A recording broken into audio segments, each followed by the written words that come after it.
It's election day here in the US, and I'm told there could be riots, so let's break some windows.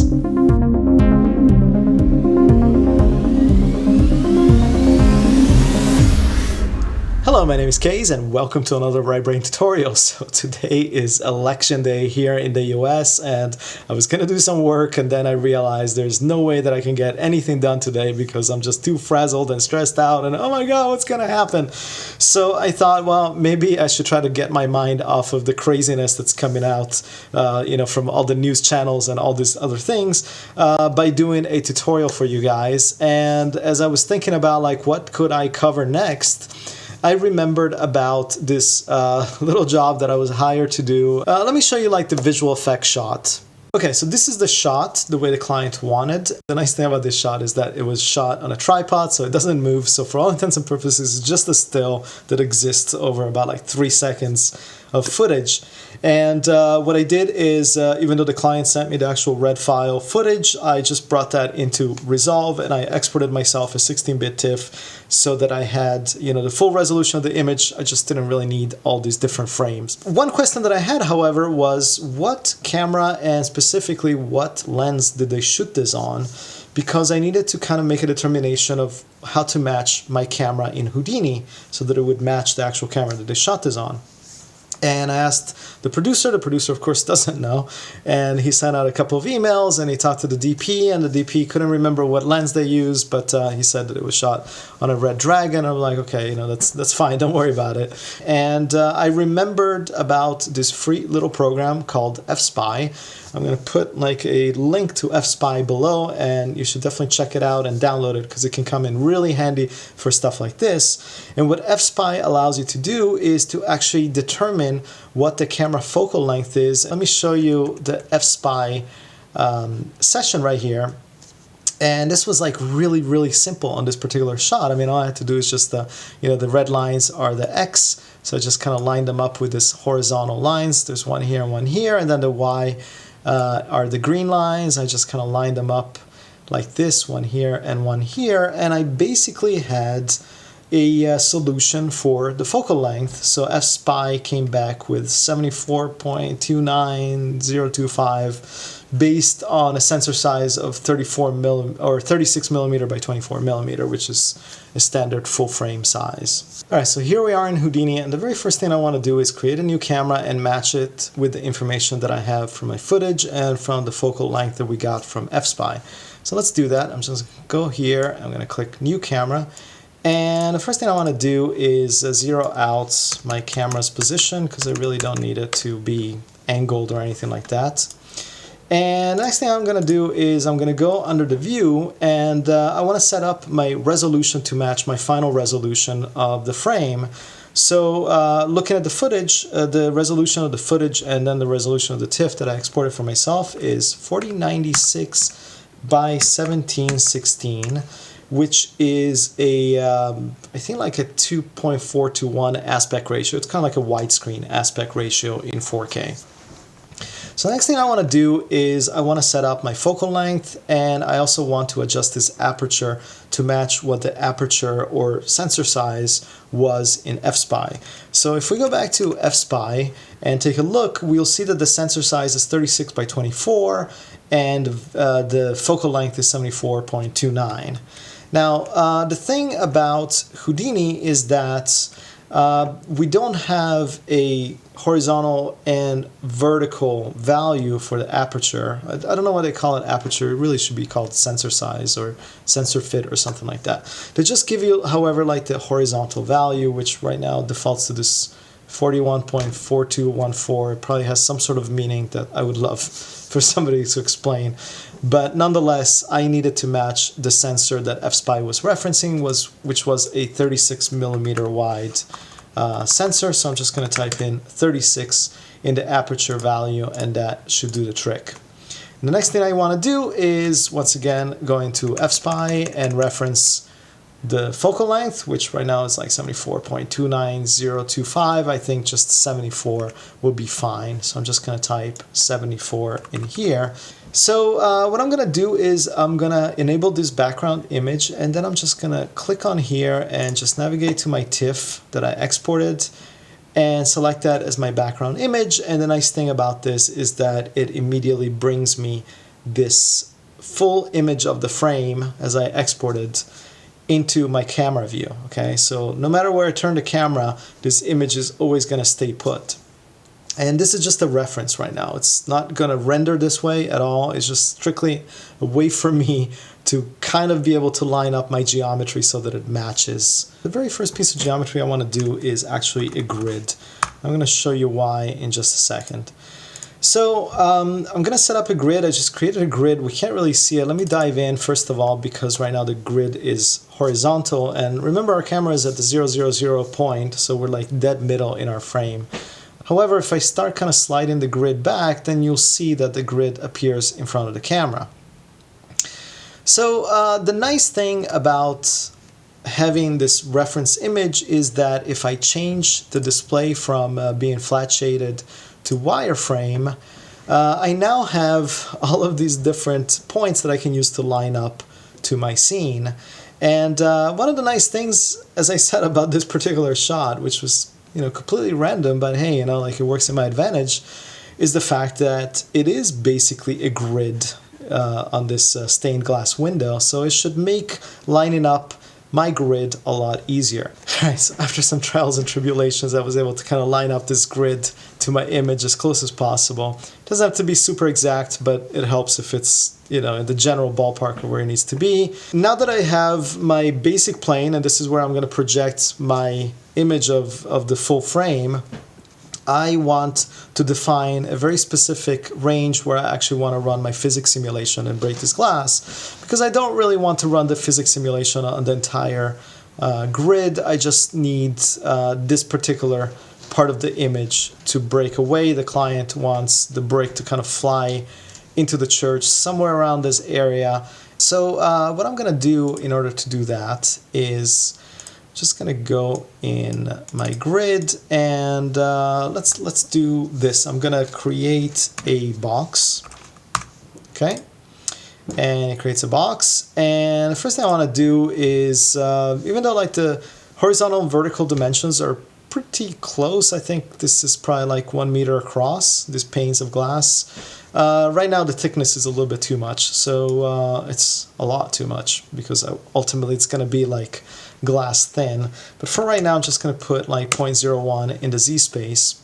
In this particular case, I don't want to change the position in the OBJ context. I really want to do it here in the SOP level. I think it's going to be better. And also, I don't want to like kind of lose all the hard work that I did by lining up this grid in the first place. And I could probably slide the grid around until it matches. Anyway, this is going to work just fine. All right, so I'm going to call my full grid my frame geometry. This is where like the frame is going to be projected, but now I need a shatter geometry, so I'm just going to Alt or Option drag to make an exact duplicate of this, and I'm going to call this the shatter geo. Okay, geo. And let's go into the shatter geometry, and now also I don't need the grid, because now we're just strictly dealing with this pane of glass. Alright, so now that we've finally set up everything in our scene, we're ready to have some fun and start breaking things, right? Sorry it took quite a while to get just to this point, but this is all very important stuff, and trust me,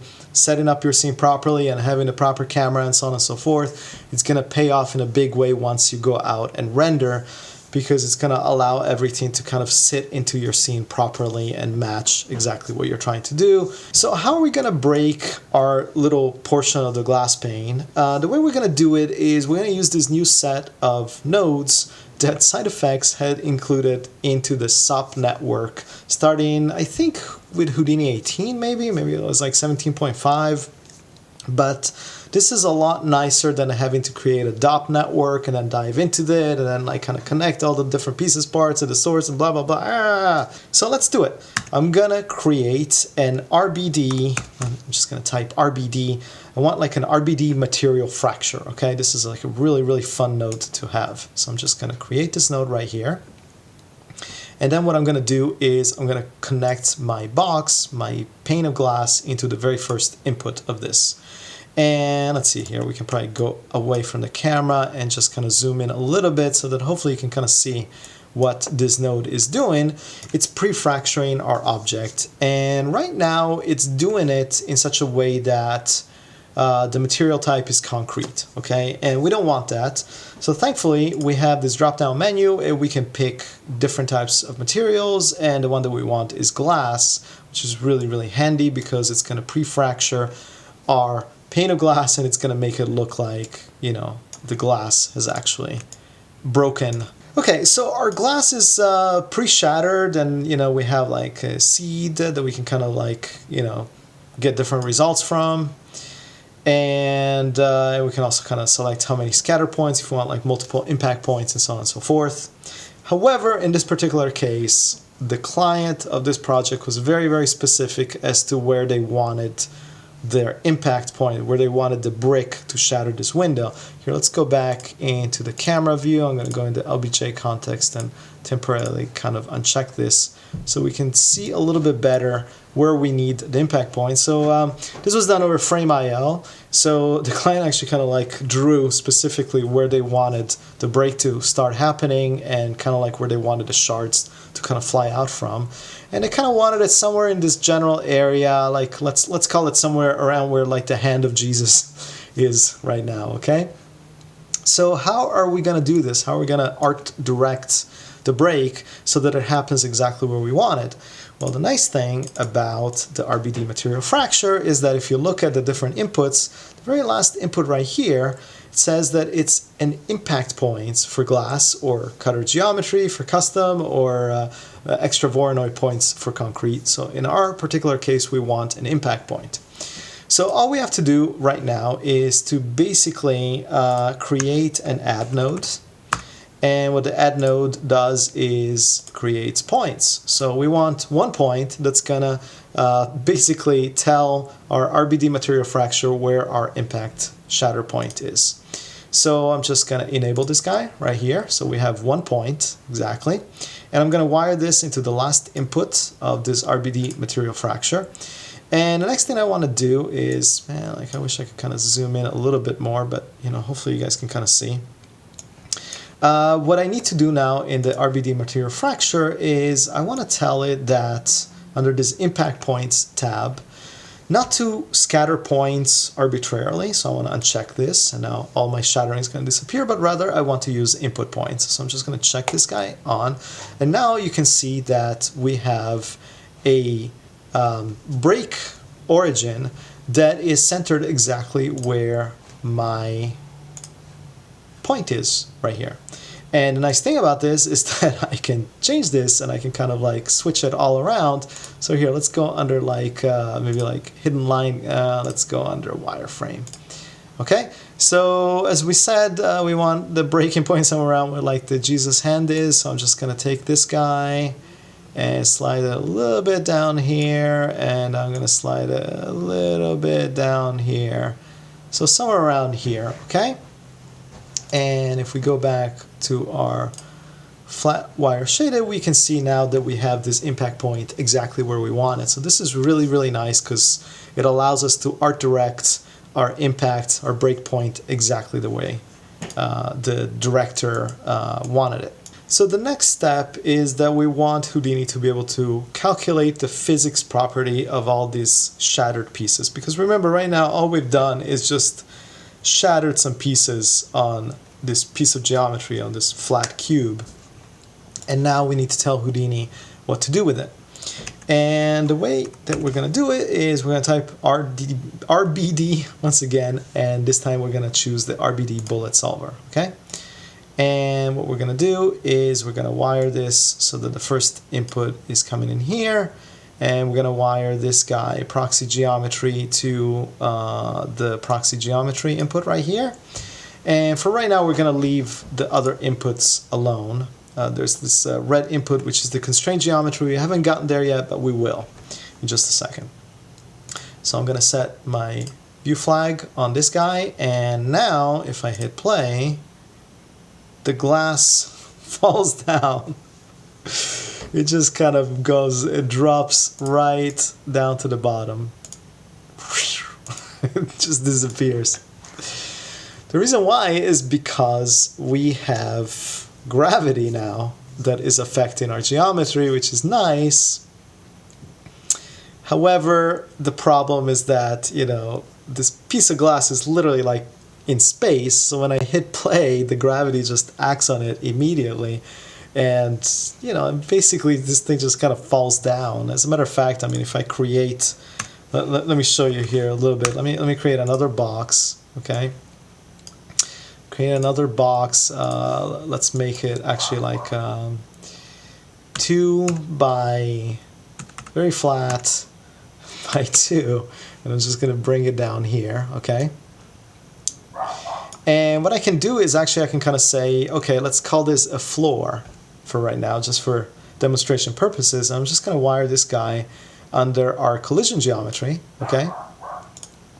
And now if I hit play, our glass shatters on our collision geometry. What we do need is a brick, right? Because a brick is supposed to kind of fly through this window and break it. So let's make a brick. I'm just going to start out with a box. And this box, obviously it's like really big right now, so let's make it brick size. I don't know, like, how wide is a brick? Like, I don't know, 0.4 centimeters? I don't know. I mean, this roughly looks like could be a brick size. Maybe it's just a little too long, maybe.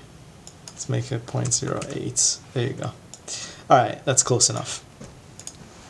So what I want to do is I want this brick to fly and hit this pane of glass. Let me just kind of, right now, as a reference, actually I'm going to put the template just so that I can kind of see a little bit where this brick has to fly through, okay?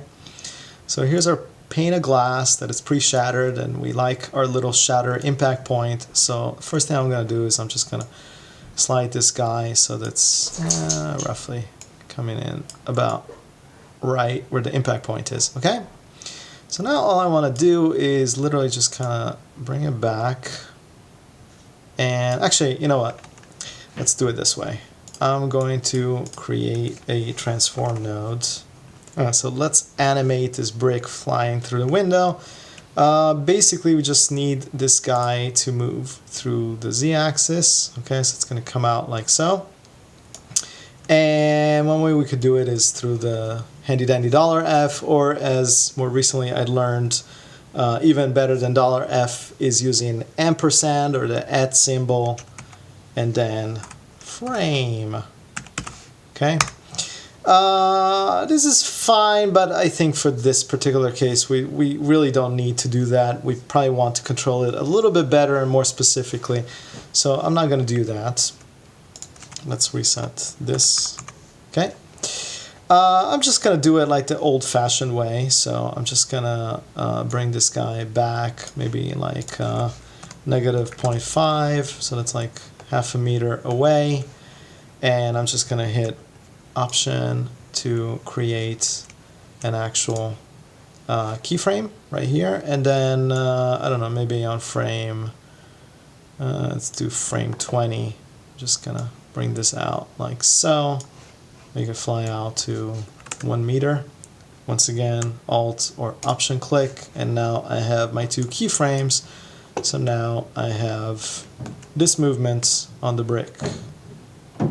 Whee! Alright, so what I want to do now is, now that I have my brick animating, and as I said, it's coming exactly through my impact point right here, I want to wire this into my collision geometry because this brick is colliding with my pane of glass. However, before I start simming this, I want to save. Let me get rid of gravity for right now. So I'm just going to go under forces, and there's a gravity force, and I'm just going to set it to 0 for right now because I don't want my pane of glass falling down. Don't worry, we'll fix that. We'll make sure that this pane of glass starts out fairly stable. But for the time being, I just need to see how my brick is flying through the brick of glass. So let's just do that. I'm just going to hit play, and nothing happens. Alright, so the reason why it doesn't work is because we have to change the geometry representation from convex hull to concave. And also I changed this from create static objects or animated static object to deforming static objects. And this seems to do the trick. So if I hit play right now, we have this piece of glass shattering for us. Now, right now, it looks like it's floating in 0G because there is no gravity right now. So obviously, the pieces are literally like kind of floating into air. So we're going to use another cool node that Houdini gave us called RBD Configure, okay? And this node we're going to wire in here between our material fracture and our RBD bullet solver. So what RBD Configure does is it allows us to fine-tune a little bit like where our simulation is happening, where it's not happening, what pieces are actually impacted, and so on and so forth. And we're going to utilize it to do exactly that and to define our shattering to a very, very specific portion of our fracture geometry. Let's make a little bit of room, okay? Let's give ourselves a little bit more playground to play with. We're going to create a sphere. And this sphere is right now way too big. First of all, I don't want it to be a primitive. I want it to be a polygon. I don't know, maybe I can give it like 4 frequency, but let's make it a lot smaller, about like 0.2 is going to be fine, okay? So this is our sphere. And if you look under the RBD configure, this very last input is static bounds geometry input, okay? So this is going to come really, really handy to do exactly what it is that we want to do, which is to control which pieces are going to shatter and which pieces are going to stay put. So what I'm going to do right now, I'm going to wire the sphere into this input, okay?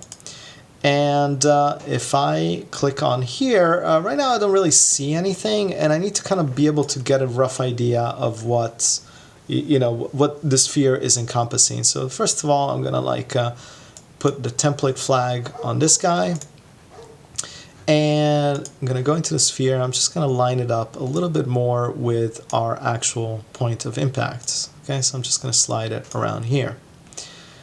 Hopefully you can kind of see what the hell I'm doing, but basically I'm just creating a bit of like a barrier, like a zone around where this brick is hitting, so that then I can use the sphere to kind of define which portions of this pane of glass are actually going to be activated. Okay, so let's do that, and let me show you a little bit what I mean. So I'm going to go under visualization. I'm just going to visualize active pieces. Okay, and right now no pieces are active because we haven't configured them yet. So I'm going to click on here where it says active bullet data. I'm just going to check on this guy. And right now it's saying, hey, everything is active. Yay. And it's like, no. We only want certain pieces to be active and we want other pieces to stay put. So what I'm going to do is I need to check this little box right here that says use bounds, because our sphere is our bounds. Okay. So when I use this, if I click on this guy, all of a sudden you'll see exactly what's happening. So now it's using the sphere as the boundary point as to what points should be active. And right now maybe we're getting a little bit too close to this edge, so I'm just going to move my sphere a little bit like so. It's not going to, yeah, it's going to be fine for right now. Okay, so what we've just told Houdini and in turn our RBD bullet solver is don't run your physics simulations on everything, even though everything is pre-shattered, we get it, blah, blah, blah, blah, blah. Just run it on these particular pieces parts. Okay, so now that we've done that, let's go back into our bullet solver. Let's hit reset just to be on the safe side, reset simulation. I'm going to hit save just because you never know when you hit play. And I'm just going to hit play. And now exactly what we wanted it to happen is happening, which is just this piece are being affected. And this is awesome because this is the start of being able to fine-tune our final shattering animation. All right, so now that we have some controlled physics going on, what I want to do is go back in my RBD bullet solver and I want to reactivate gravity, right? Because now we want gravity. So we don't want these pieces parts to be floating into space. So on my RBD bullet solver, I'm going to go under forces and I'm going to click here. I'm just going to click on revert to defaults, which is going to bring our standard gravity value. So now if I hit play, our glass is kind of falling down the way it should. If gravity is present, it's nice. We're back on Earth, folks. Different shirt, different day. I was really hoping to finish this tutorial yesterday before the first votes started coming in, but unfortunately I had to break away because the tension was too crazy and it's still going on and nobody knows what the hell is going on, and me, Hulk mad, Hulk smash things. So let's continue to break stuff. I'm just going to show you a couple more things. I don't want to get like too overly, crazy with all the, like physics simulations and stuff like that. There's obviously a lot of settings that we can use here to kind of fine tune how our simulation is behaving. I did want to show you at least one more thing as it relates to this RBD Configure node, which can come in really handy. So let's take a close look at what's happening here. So the brick goes through and these guys are fine, but there's a little bit of a funkiness happening. This piece is kind of sort of hanging in there by a thread, and we could adjust our glue constraints and maybe kind of see if it'll fly out, but for the time being it's just kind of hanging there, almost like kind of suspended in midair. So I want to show you guys that you can actually fine-tune how these individual pieces behave and move, even beyond just using like a general kind of sphere to define an area. So let me show you how we can go about doing that. Okay, so I'm gonna go back here and saying, okay, so the pieces, let's start with this one right here. Okay, so I'm going to go in the RBD Configure, and this is the piece right here, but in this particular case, even though it's saying that it's active, we actually want to put it to sleep. We don't want it to kind of be active because, as I said, the physics are behaving a little bit weirdly on this guy.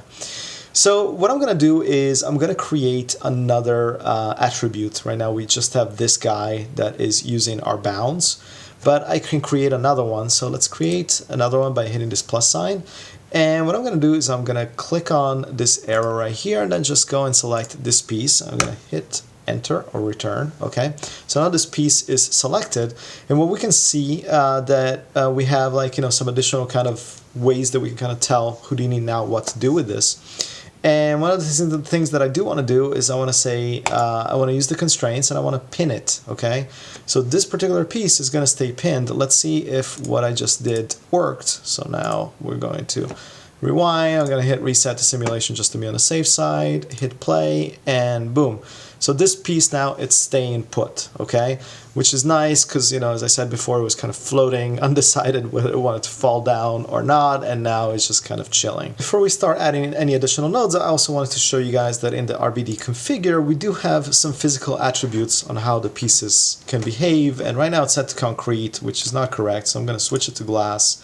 We have some different settings here for the type of glass: flint, glass, porcelain, Pyrex. I'm just going to keep this on glass, and then it's even going to give you an option to say if you want dry and clean surfaces or lubricated and greasy surfaces. Whatever that does, apparently it has some effect on how the physics then are transferred over and behave. Alright, so let's keep going.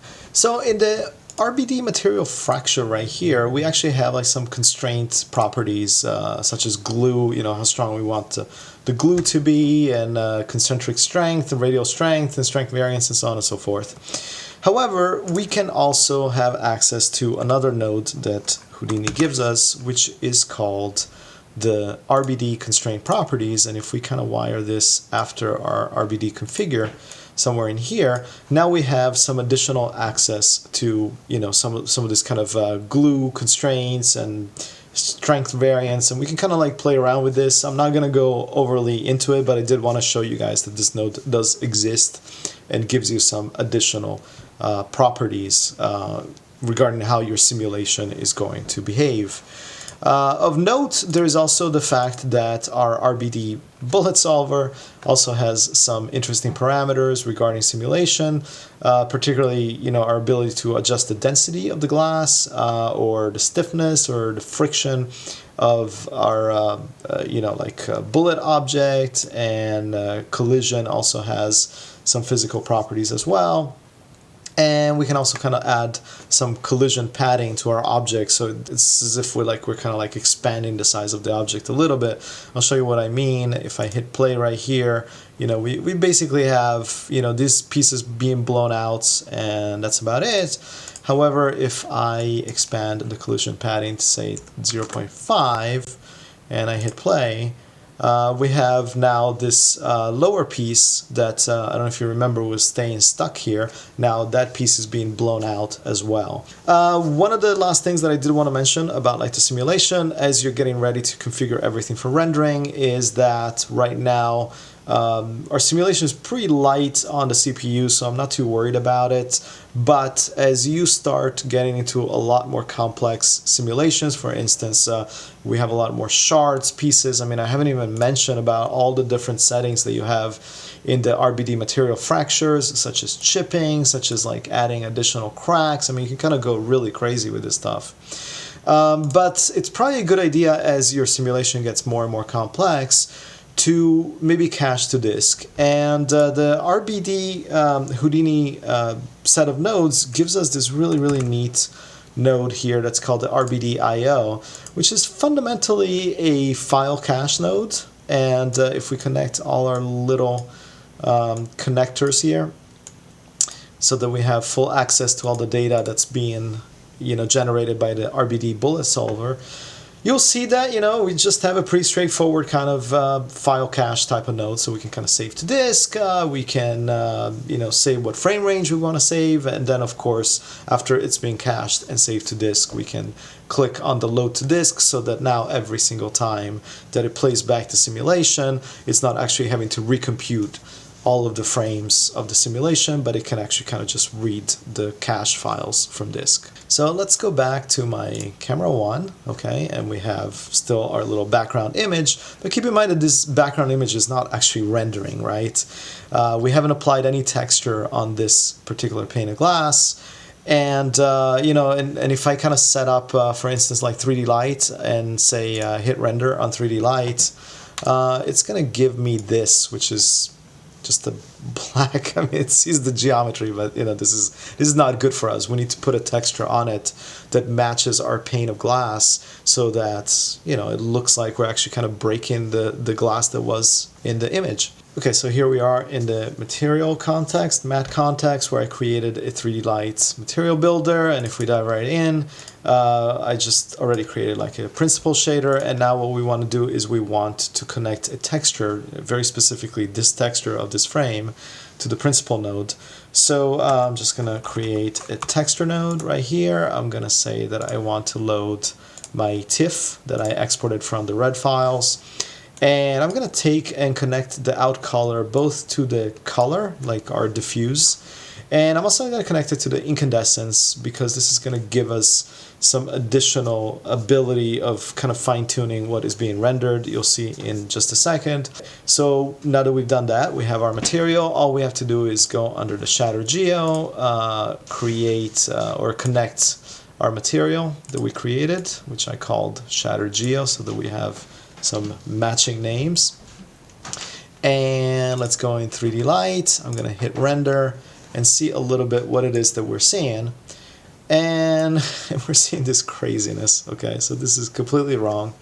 And there is a reason for that. And the reason is that we don't yet have any UV maps on our pane of glass. Okay, so 3D Light, it's doing its best to kind of interpreting what we might possibly want, and the way the 3D Light kind of defaults to doing this kind of stuff is, I think, it literally just kind of tries to map this texture on every single piece part of our geometry, which we don't want. We want it to be like a single texture that looks like this pane of glass. Okay, let's go into our shatter geo right now, and let's assign some UVs to this piece of glass. And I'm going to show you the really cool thing that Houdini does give us to be able to tackle exactly these types of shots. I'm going to wire this after our material fracture, but before everything else, just to kind of keep things clean. Okay, so in our UV texture node, what I'm going to do is I have different options: orthographic, polar, cylindrical, rows and columns, face, and so on and so forth. Which, if you've seen some of my previous tutorials on creating UVs for your geometry, then you know a little bit like how you would approach if you were doing this as a regular piece of geometry. However, in this particular case, it's a little bit different, right? We want this to literally be projected onto our geometry. We want this image to come as if the camera itself was a projector and was like projecting light onto this piece. And the way we're going to do this is we're going to use this little used option, which is called perspective from camera. Okay, it's giving us a little exclamation point and saying, whoa, whoa, whoa, we're not done yet, we're not done, hold on, don't go away. And the reason why is because we haven't said, hey, what camera are we projecting from? Because rightfully so, we could have multiple cameras in our scene, so we have to define specifically the camera that we want to use to be projecting this texture from. And we can see here that we have a camera space, so I'm just going to click on this guy, and I'm just going to say project it right from camera 1. And now our little exclamation point goes away, and we should be good to go. And I'm going to hit render, and just in case you're wondering, I forwarded a few frames and rendered this, and yet the pieces parts are flying out and they're like having a nice little motion blur and everything is working. Our simulation is being properly rendered, which is always a nice thing to find out, right? To confirm.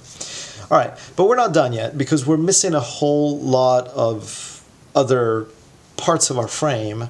What I could do is I could just export that and then I go into After Effects or maybe Nuke and kind of define, some, alphas and, and kind of rotoscope part of the image and kind of composite it together, and that would work just fine as well.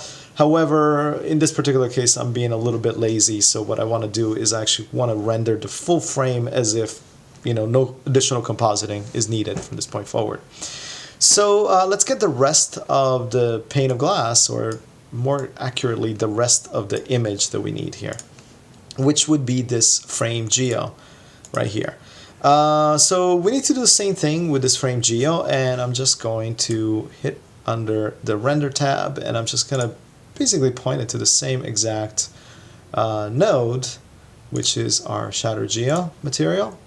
And just like the shatter geo, we need to give it UVs. So I'm going to go back into my grid, and I'm just going to, I suppose I could just kind of copy and paste the UV texture node that I created before, but I'm just going to do it right now, and it's going to be fairly fast. So perspective from camera. All right, so if we hit render right now, we get this, and this is not good.